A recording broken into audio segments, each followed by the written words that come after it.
So it's also talking about photography in a way, how we, today we have all these digital cameras and we have everything to like document, to map, to put together. And so in that sense, it was a way of like also talking about how we feel at a moment and how we document and arrest that moment.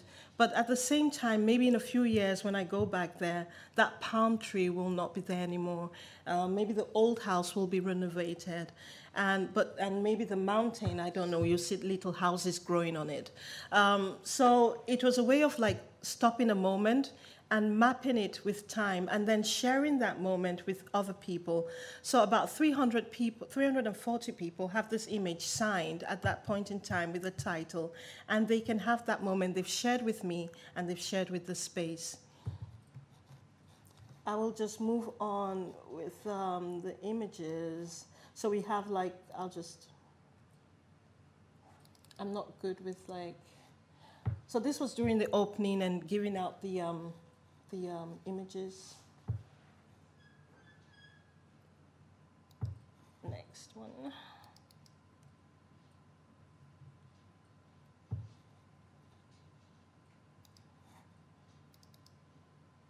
Okay, just on the high chair. And from there, I would also go back to another way of mapping. And this was in Congo. In Pointe-Noire in Congo. I went there last year, 2009, and I was there for 3 weeks. And once I arrived in Congo, I decided to really go around the city, and because Congo is an oil zone, the city really exists because of oil, and mainly expatriates from France and from England and from different parts come there for the oil offshore and inland. So the city generates money from that. But I decided I wanted to actually go to this oil regions and see what's going on, because you could see the flares from the seaside and you could see it inland. But of course, I was in contact with Total, but they completely did not allow me to go in there as an artist or as anything else. So it was a side project I wanted to do, and of course I think I'd like to go back and work there and find out more information about what's going on there. But I decided to work on another aspect, because the name Pointe-Noire actually comes from when the Portuguese first arrived around that area, they saw a black point. And so I met with a geologist, which actually explained to me by the waterside, the seaside, why it's called Pointe-Noire. And we could see from the rocks that the oozing of petrol coming out of the rocks. And because when petrol is on water, you see like a rainbow color. So you could actually see the petrol coming, and it said in those days, it was a black ooze of petrol coming out on the rocks. So from the landscape, from the sea, you would actually see a black spot. And that's why it became Pointe Negra. And from there, when the French came back in, it was called Pointe Noire.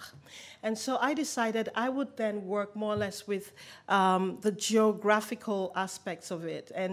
And I went in the city of Pointe-Noire and decided to look for all the colors of sand I could find in the city. And the amazing thing is that the main city is mainly gray, and the sand is gray, everything is gray. It's quite strange. For me, it was really odd for an African country, or from where I come from, where the sand is mainly brown, orange, reddish. And then as you go to the seaside, the sand is white. And then as you move inland, you get some orange ochres. So it was quite fascinating while driving through the city and having this grayness, that you would have mountains of red earth for building and different mountains in the landscape as driving past, but they're used for construction work or for reconstructing the road or for different things like that. So I got fascinated by that, and I wanted to make a whole collection and mapping of what this city could, what is the tones of the city, because I was first struck by the grayness. And as time went on, I collected this work, and during the opening of the exhibition, I had all these bags of cement in which they also sell the sand been placed on different levels of construction, of a kind of root also made at the bottom. And I made also aluminium pins in which were pierced into the bag during the opening, and the sand fell out during the period of 1 month on the ground, which created another kind of landscape, which also brought us back to the kind of conic sand we found in the city. So I'll go through this.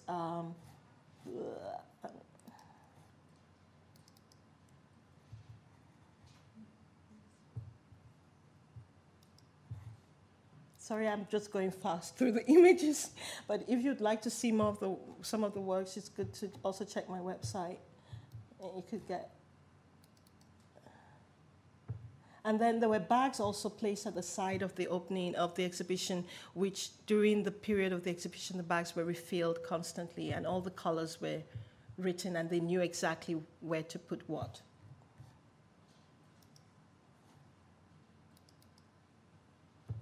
This is another work in the Canary Islands, Las Palmas. I like working in the south.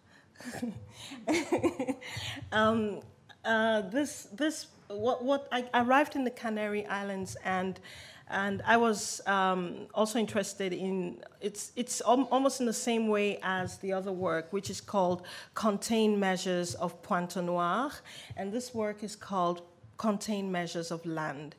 And also, like, looking at the islands, like, had been at Fuerteventura, and then I was invited to have an exhibition at the Canary Islands. And I thought, well, I would like to just make also a kind of condensed mapping of plants and kind of soil and earth and different things that make the story of this island somehow. But I made a specific selection, which was cacti, which need not much water to live on, volcanic rock, which is the essence of that area. Without that, they don't exist. And the new kind of like luxury, which is grass, and which, of course, they have golf spaces, and for tourists that they try to, like, they pump water constantly into this grass to keep it luxurious, but at the same time it's an island that doesn't have that kind of water to spare. But due to tourism, it also, all that is being added to the land. So in that sense, it was a contained measure of different aspects of this landscape and the way one needs water and the other one doesn't, and how it was formed. So it was three kind of synthesis of the space in a way.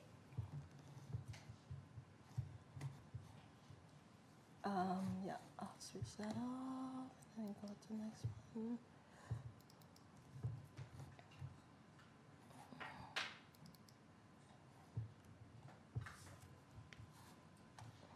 Okay.